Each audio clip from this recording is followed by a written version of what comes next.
Hello दोस्तों, कैसे हैं आप लोग। और एक बार फिर से आप लोग का स्वागत है आपके अपने YouTube channel readable study point में। और मैं हूं राजिद और आज मैं आप लोग को पढ़ाने वाला हूं बिहार बोर्ड के 12 क्लास का जो 100 मार्क्स का हिंदी है उसी का 8वां चैप्टर है सिपाही की माँ, और जो लिखा गया है मोहन राकेश के द्वारा। और उसी का आज मैं सारांश पढ़ाने वाला हूँ। और सारांश से पहले मैं मोहन राकेश जी के बारे में बताऊंगा, उनका परिचय दे दूंगा और तब जाकर उसका सारांश पढ़ाऊंगा। ओके, तो वीडियो स्टार्ट करने से पहले जो लोग मेरे चैनल पर नए हैं या मेरे चैनल को अभी तक सब्सक्राइब न किया है तो जल्द से जल्द मेरे चैनल को सब्सक्राइब कर दे और बेल आइकन बजा दे ताकि हमारा लेटेस्ट वीडियो सबसे पहले आप तक पहुंचे। और वीडियो पसंद आए तो लाइक कीजिए और ज़्यादा से ज़्यादा शेयर कीजिए। ओके, तो चलिए देखते हैं सिपाही की माँ। सिपाही की माँ लिखा गया है मोहन राकेश जी के द्वारा। तो चलिए उनका पहले परिचय जान लेते हैं। ओके, तो उनका नाम है मोहन राकेश, आपको पता है। जन्म हुआ था 8 जनवरी 1925 में, ठीक, 8 जनवरी 1925 में। और जन्म स्थान है अमृतसर। पिता का नाम है श्री करमचंद्र गुगलानी। ओके, इनके पिता का नाम है श्री करमचंद्र गुगलानी। चलिए आगे इनके शिक्षा के बारे में जानते हैं। शिक्षा पंजाब विश्वविद्यालय से हिंदी और अंग्रेजी में MA किया। जीविकोपार्जन के लिए अध्यापन यानी जीविका के लिए अध्यापन किए। ओके, चलिए आगे देखते हैं। मोहन राकेश ने ओरिएंटल कॉलेज लाहौर से संस्कृत में MA किया। इनका असली नाम मदन मोहन मुगलानी था। इनका जो असली नाम था, पूरा असली नाम वो था मदन मोहन मुगलानी, ठीक, लेकिन बाद में इन्होंने मोहन राकेश कर लिया। ओके, चलिए आगे देखते हैं। आगे कुछ वर्ष तक सारिका के संपादन संगीत नाटक एकेडमी से सम्मानित। और कुछ वर्षों तक कुछ वर्षों तक इन्होंने क्या किया कि सारिका के संपादन, सारिका एक पत्रिका था उसका संपादन किया और इनको संगीत नाटक एकेडमी से सम्मानित किया गया। चलिए, ठीक, एक महत्वपूर्ण बात इसमें है कि 3 जनवरी 1972 को नई दिल्ली में आकस्मिक निधन हो गया, यानी जो इनका अचानक से निधन हो गया था, ठीक, 3 जनवरी 1972 में। और इनका उम्र भी उतना नहीं हुआ था उस टाइम। चलिए आगे। मोहन राकेश हिंदी के बहुमुखी प्रतिभा संपन्न नाट्य लेखक और उपन्यासकार है। और जो मोहन राकेश जी है वो हिंदी साहित्य के बहुत ही अच्छे नाटक लिखने वाले और उपन्यासकार है, ठीक। चलिए आगे देखते हैं इनके बारे में। आधुनिक नाटक साहित्य को नई दिशा की ओर मोड़ने वाले मोहन राकेश प्रतिभा संपन्न साहित्यकार है। और इन्होंने हिंदी के नाटक साहित्य को एक नया मोड़ दिया, एक नई दिशा दी, एक नई पहचान देने वाले व्यक्ति। ओके, चलिए आगे है। इन्होंने मुंबई, शिमला, जालंधर तथा दिल्ली विश्वविद्यालय में अध्यापन किया। और इन्होंने कई सारे शिमला, मुंबई, जालंधर और दिल्ली विश्वविद्यालय से अध्ययन किया। चलिए इनकी प्रमुख रचनाएं देख लेते हैं। मोहन राकेश के नाटक एवं एकांकी। एकांकी का मतलब होता है कि जो स्टेज पर, नाटक तो सब जानते हैं कि स्टेज पर किया जाता है नाटक वगैरह वगैरह, लेकिन एकांकी होता है जिसमें कई सारे सीन होती है और एक ही बार एक ही टाइम में उस पूरे नाटक को एक साथ समाप्त कर दिया जाता है, यानी पूरा एंड तक दिखा दिया जाता है एक ही बार में, उसी को कहते हैं एकांकी, ठीक। तो उनका एकांकी है आषाढ़ का एक दिन। आषाढ़ का एक दिन, राजहंस, आधे अधूरे, अंडे के छिलके, दूध और दांत लहरों के, ठीक, दूध और दांत लहरों के। तो ये जो आपका अभी जो मैं कहानी बताने वाला हूँ सिपाही की माँ, तो उससे आपको पता चल रहा है कि इसमें कोई एक व्यक्ति सिपाही होगा और उसी की माँ का कहानी है, ठीक। तो वो लिया गया है अंडे के छिलके से ही लिया गया है, नाटक से ही लिया गया है। जो चलिए देखते हैं आगे। आगे इनका अनुदित नाटक क्या है तो मृच्छकटिक शाकुंतल, ठीक, शाकुंतल, ठीक। चलिए आगे उपन्यास है, उपन्यास इनका अंतराल, अंधेरे बंद कमरे, न आने वाला कल, ओके, और नीली रोशनी की बात। चलिए आगे इनका कहानी संग्रह, क्वार्टर, पहचान, वारिस, ठीक, इनका कहानी का संग्रह है। यात्रा वृत्त यानी यात्रा के साथ लिखा गया कहानी। चलिए देखते हैं। आखिरी चट्टान तक, निबंध संग्रह है। परिवेश, बकलम खुद, बकलम खुद। जीवनी, इन्होंने क्या क्या जीवनी लिखी है, चलिए देखते हैं। जीवनी है संकल्प, समय सारथी। डायरी इन्होंने लिखी और अपने डायरी का ही नाम दे दिया उन्होंने, मोहन राकेश की डायरी, ठीक, डायरी लिखी उनका नाम दे दिया। और संपादन क्या है, सारिका, ठीक, सारिका एक पत्रिका का संपादन किया जो हिंदी मासिक पत्रिका थी। देखिए पहले के ज़माने में मोबाइल वोबाइल नहीं रहता था तो पत्रिका लोग पढ़ा करते थे अपना मनोरंजन करने के लिए, ज्ञान पाने के लिए। तो वही एक पत्रिका का इन्होंने संपादन किया जिसका नाम था सारिका, ओके।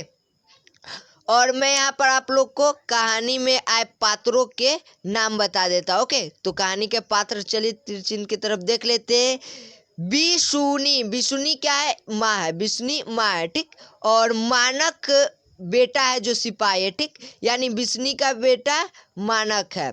उसकी पुत्री का नाम है मुन्नी जो अभी शादी लायक हो चुकी है। और पड़ोसन कुंती और पड़ोसी चौधरी है, ओके। तो ये कहानी के पात्र है, ध्यान रखिएगा। चलिए आगे। सिपाही की माँ पाठ का सारांश, ठीक, सिपाही की माँ पाठ का सारांश। चलिए देखते हैं सारांश में क्या है। सिपाही की माँ शीर्षक एकांकी के एकांकीकार मोहन राकेश द्वारा लिखित अंडे के छिलके तथा अन्य एकांकी से ली गई है। यानी जो सिपाही की माँ जो शीर्षक है वो कहानी एक एकांकी है, ठीक, एक बार में पूरा रोल किया गया है और वो अंडे के छिलके से लिया गया एकांकी है, यानी एक नाटक से लिया गया है, ठीक। फिर आगे है, इसमें एकांकी में एक माँ नाम जिसका है बिशनी, ठीक, अपनी मात्र बेटी नाम है मुन्नी की शादी के लिए पैसे के लिए परेशान है। यानी जो बिशनी है उसकी एक बेटी है जिसका नाम है मुन्नी और वो शादी के लायक हो गई है। तो उसके शादी के लिए उसकी माँ पैसा जुटाने के लिए एकदम परेशान है कि उसकी शादी कैसे होगी, पैसा नहीं है वगैरह वगैरह, ठीक। चलिए आगे देखते हैं। आगे है एकमात्र बेटा जिसका नाम है मानक, एकमात्र उसका इकलौता बेटा और इकलौती बेटी है, ठीक, बेटी तो जान गए हैं और बेटा जो मानक है, ठीक, कमाने गया है और वो कमाने गया है। लड़ाई में उसके मारे जाने का भी भय है। यानी वो जो मानक है बिशनी का बेटा वो ऐसे कोई काम में नहीं गया, लेबर मजदूर वाला काम में नहीं गया, वो सिपाही के काम में गया, ठीक है ना, फौज में गया, लड़ने गया, ठीक, और उसका वहाँ जान जाने का भी खतरा है। मोहन राकेश इस मार्मिक रचना में निम्न मध्य वर्ग की एक ऐसी माँ बेटी की कथा प्रस्तुत करता है जिनके घर का इकलौता लड़का सिपाही के रूप में द्वितीय विश्व युद्ध के मोर्चे पर बर्मा में लड़ने गया है। और ये कहानी एक ऐसे माँ बेटी का है, ऐसे माँ बेटी का है जिसका इकलौता लड़का सिपाही के रूप में द्वितीय जो विश्व युद्ध हुआ था उसमें गया और उस जगह का नाम है बर्मा। बर्मा में वो लड़ाई लड़ने गया, ओके। फिर आगे है, वह अपनी माँ का इकलौता बेटा है और विवाह के लिए तैयार अपनी बहन का इकलौता भाई भी है, ओके। उसी पर घर की पूरी आशा टिकी हुई है और उसी पर, उसी लड़के पर, मानक पर घर की पूरी आशा टिकी हुई है, ओके। फिर आगे है, वह लड़ाई के मोर्चे से कमाकर लौटे तो बहन के हाथ पीले हो सके, अर्थात बहन की शादी हो सकेगी। यानी एक मुहावरा है हाथ पीला होना, हाथ पीला होने का मतलब होता है शादी होना। तो जब वो लड़ाई से लौटेगा तो उसको पगार मिलेगा और उसी पगार से उसकी बहन की शादी हो पाएगी, ओके। माँ एक देहाती ओली स्त्री है। वह यह भी नहीं जानती है कि बर्मा उसके गांव से कितनी दूर है और लड़ाई कैसी और किनसे किस लिए हो रही है। और जो माँ है, जैसे कि हमारे मिडिल क्लास या लो क्लास फैमिली में क्या होता है कि अधिकतर स्त्रियां ज़्यादा पढ़ी लिखी या अनपढ़ होती है, ठीक, महिला अनपढ़ होती है। तो और पहले के समय जब द्वितीय विश्व युद्ध हुआ था तो उस समय तो और उतना शिक्षा का प्रभाव नहीं था। तो उसकी माँ, मानक की माँ इतनी मतलब देहाती स्त्री है, उसको ये भी नहीं पता है कि ये जो लड़ाई हो रहा है और किस लिए हो रहा है और जो बर्मा है उनकी गांव से कितना दूर है, ठीक, और किन किन चीज़ों के लिए ये लड़ाई हो रहा है, किस लिए हो रहा है, किन से हो रहा है, ये भी उनको नहीं पता है, ठीक। आगे है, उसका अंजाम ऐसा भी हो सकता है कि सब कुछ खत्म हो जाए, ऐसा वो सोच भी नहीं सकती। और उस द्वितीय विश्व युद्ध का ऐसा स्थिति है कि हो सके जो बिस्नी है उसका सब कुछ खत्म हो जाए, यानी उसकी बेटा उस लड़ाई में शहीद हो जाएगा तो उसका सब कुछ खत्म हो जाएगा, ठीक। तो ऐसा वो सोच भी नहीं सकती। आगे है, लेकिन माँ को अपने बेटे की चिट्ठी का इंतजार दिन रात रहता है। और उसकी जो माँ है वो हमेशा सोचती रहती कि उसका बेटा चिट्ठी में भेजे कि हाँ वो सही सलामत है, ठीक।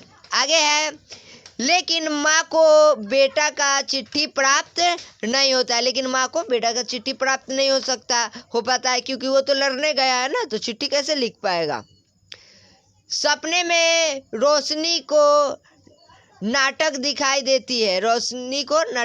देती है, सॉरी यहाँ पर विष्णु होगा, ठीक, रोशनी लिखा गया तो सपने में विष्णु को नाटक दिखाई देता है, ठीक है ना, यानी एक सपना दिखाई देता है। चलिए देखते हैं क्या है। वह उससे बातचीत करती है, वह बुरी तरह घायल और यह बताता है कि दुश्मन उसके पीछे लगा है। और जो विष्णु है वो सपने में देखती है कि उसका बेटा आया है और उससे वो बात कर रही है और उसका बेटा बुरी तरह से घायल है। और उसका बेटा जो मानक है वो बताता है कि मेरे पीछे दुश्मन लगे हुए, ठीक। विष्णु उसे लेटने को कहती है पर वह पानी मांगता है, लेकिन विष्णु उसको कथी कर रही है, बेटा तुम घायल हो आओ लेट जाओ, तो कहता है नहीं माँ मुझे पानी दो। तभी वहाँ एक सिपाही आता है और वह उसे मरा हुआ बताता है। यह सुनकर विष्णु सहम जाती है, लेकिन तभी मानक कहता है कि मैं मरा नहीं हूँ। और एक पीछे से जो उसका पीछा सिपाही करते रहता है दुश्मन, वो आता है और विष्णु से कहता है कि अरे ये तो मर गया है। तो विष्णु एकदम डर जाती है, सहम जाती है, ठीक। लेकिन मानक खड़ा हो जाता है और बोलता है नहीं मैं अभी जिंदा हूँ, मैं मरा नहीं हूँ, ठीक। आगे ठीक देखते हैं। वह सिपाही मानव को मारने की बात कहता है, लेकिन विष्णु कहती है मैं इसकी माँ हूँ और इससे मरने नहीं दूंगी। और विष्णु कहती है कि नहीं मैं इसकी माँ हूँ और मैं अपने बेटे को मरने नहीं दूंगी। सिपाही मानक को वहशी तथा खूनी बताता है।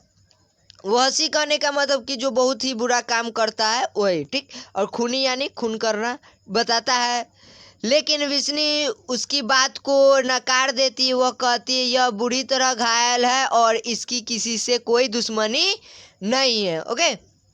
फिर आगे है, इसलिए तुम इसे मारने का विचार त्याग दे। जवाब में सिपाही कहता है कि अगर मैं इसे नहीं मारूंगा तो यह मुझे मार देगा, यानी वो दोनों तो एक दूसरे के दुश्मन है। तो लड़ाई में क्या हुआ कि इधर का सिपाही है फिर उधर का सिपाही है, तो ये दोनों में युद्ध होगा। तो मानक तो घायल है पूरा तरह और दुश्मन सिपाही कह रहा है कि मैं इसे मार दूंगा, नहीं तो फिर ये मुझे बाद में मार देगा। तो फिर आगे चलिए देखते हैं क्या होता है। विष्णु विश्वास दिलाती है कि यह तुझे नहीं मारेगा।